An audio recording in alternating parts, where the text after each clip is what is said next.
நண்பர்களுக்கு காலை வணக்கம்.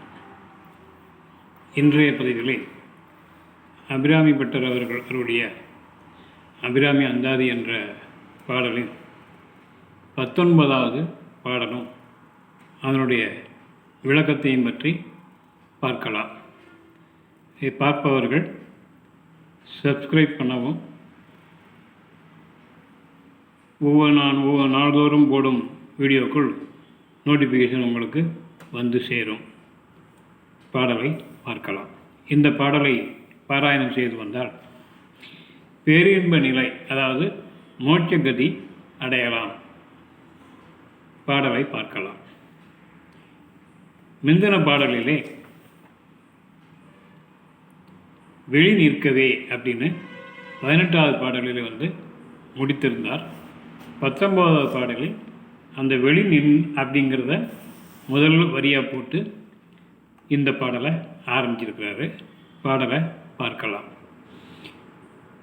விழி நின்ற நின்றிரும் மேனியை பார்த்து என் விழியும் நெஞ்சும் களி நின்ற வெள்ளம் கரை கண்டதில்லை கருத்தின் உள்ளே தெளி நின்ற ஞானம் திகழ்கின்றதென்ன திருவுள்ளமோ ஒளி நின்ற 9 கோணங்கள் 9ம் உரைபவளே வெளி நின்ற நின்றிரு மேனியை பார்த்து என் விழியும் நெஞ்சும் களி நின்ற வெள்ளம் கரை கண்டதில்லை என் கருத்தினுள்ளே தெளிகின்ற ஞானம் திகழ்கின்றதென்ன திருவுள்ளமோ ஒளி நின்ற கோணங்கள் 9ம் மேவி உரைபவளே அப்படின்னு இந்த பாடலில் பாடுறார்.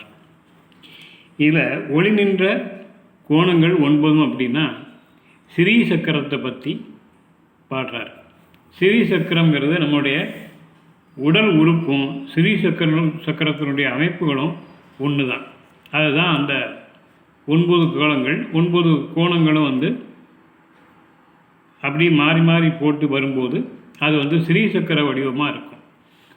இது தான் ஒளி பொருந்தி திகழும் நவக்கோணங்களை உள்ளடக்கி ஏற்று விரும்பி தங்கியுள்ள அபிராமி தாயே. இந்த நவக்கோணங்களிலே அன்னை ஆதிசக்தி வீற்றிருக்கிறாள்.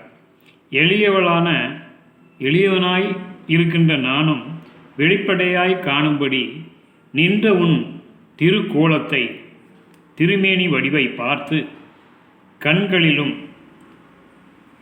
அகத்தே கண்டு உள்ளத்திலும் மகிழ்ச்சி பொங்கி நான் ஆனந்த கூத்தாடுகின்றேன்.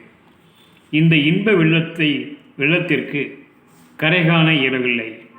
தெளிந்த மெய்ஞானம் விளங்கும்படி இத்தகைய பேரருளை எனக்கு நீ அருளி செய்த உன் திருவுள்ள குறிப்பின் கருத்தை நான் உணர்ந்து கொண்டேன். எனக்கு நீ நற்கதி அளிக்க வேண்டும் என்று வேண்டுகிறார். நன்றி, வணக்கம்.